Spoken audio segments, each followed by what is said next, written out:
We are right here in the middle of downtown Nashville, an area that you would not think of is a great place to garden.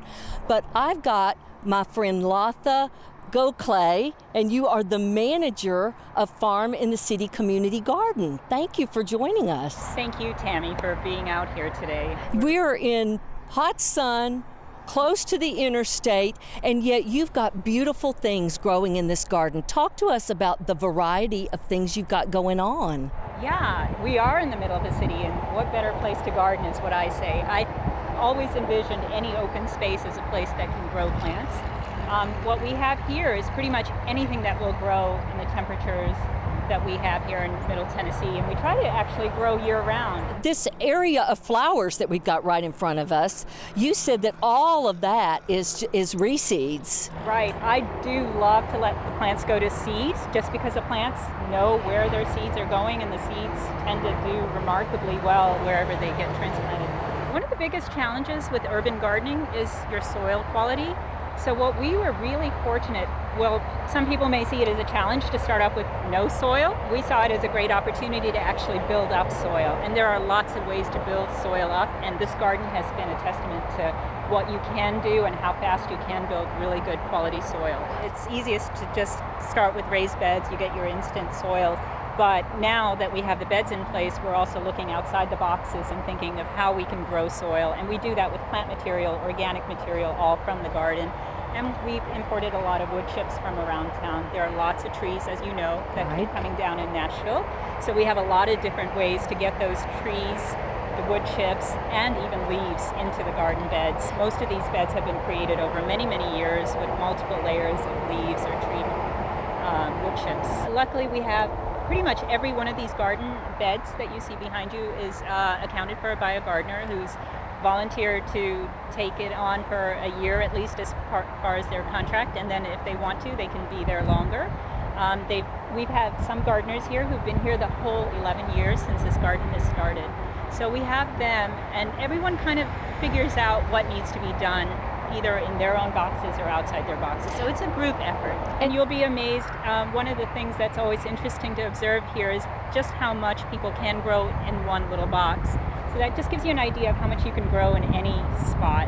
So it's quite a diverse garden. We do try to grow everything that can possibly grow in this climate that we have here, and the local temperatures kind of dictate what can and not grow. We try to keep things growing year-round because the seasons change and there's different things that can grow each season. And honestly, it's beautiful, but I'm particularly drawn to the area that you call your food forest. So talk to me about your food forest. The food forest is kind of going towards that regenerative agriculture that everyone's talking about now. I think it's the only way to do agriculture, but it's a focus on soil, building soil, and then focusing on plants that are more self-sustaining. We think rather than just putting out an entire garden at one time, we're just going to kind of take it year by year, and as things change, we modify things and plant accordingly. So right now in your food forest, you've got mainly fig. Talk to me about the plants that are in. Sure, we've got mostly figs. We have some Asian persimmons in that bed, and we have a bush cherry. We have a flying dragon citrus fruit plant, which is very popular there just because it's got these very vicious looking thorns. All of those plants have been thriving there and with minimal care so far. So that's what we're looking for, minimal care.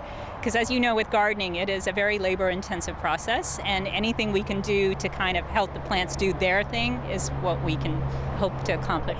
My interest is always seeing how much can grow in one particular spot. It is amazing. You can go vertically and just multiply what you can grow instantly, right, by going up. So the focus is not necessarily spreading outwards, but really concentrating on each individual area, maximizing production there. And then when we do expand, it's literally handful of dirt at a time or an inch at a time. We just go very slowly because there's always so much more you can do with the space that you've already started with. So and you said that soil has been your biggest issue here, and why is that?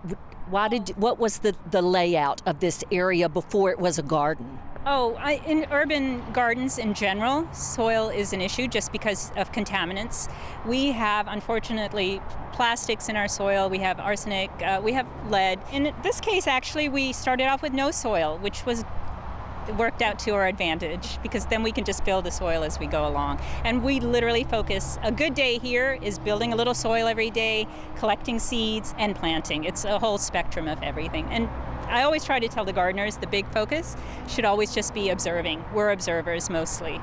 And tell me how the community around you has welcomed you to this area. This, as you know, with Nashville, we are a volunteer city and a volunteer state, and that has really kept this garden going. It is a community of people that takes all this effort. And it's a small garden by garden standards, by industrial agricultural standards, but it does require a lot of work, and we have a lot of people stepping up to the plate. And it doesn't matter if they're here for 10 minutes or they're here for 11 years, everyone has a contribution, and the garden looks the way it does and produces the way it does because of those contributions. There seems to be so much pride in it, and that's what I noticed as soon as I walked into the garden, that it's well kept and it looks loved. It is beautiful, and again, it's right in the middle of downtown Nashville. It's just a little gem that you would not expect to find here. Thank you for having us. For inspiring garden tours, growing tips, and garden projects, visit our website at volunteergardener.org or on YouTube at the Volunteer Gardener channel, and like us on Facebook.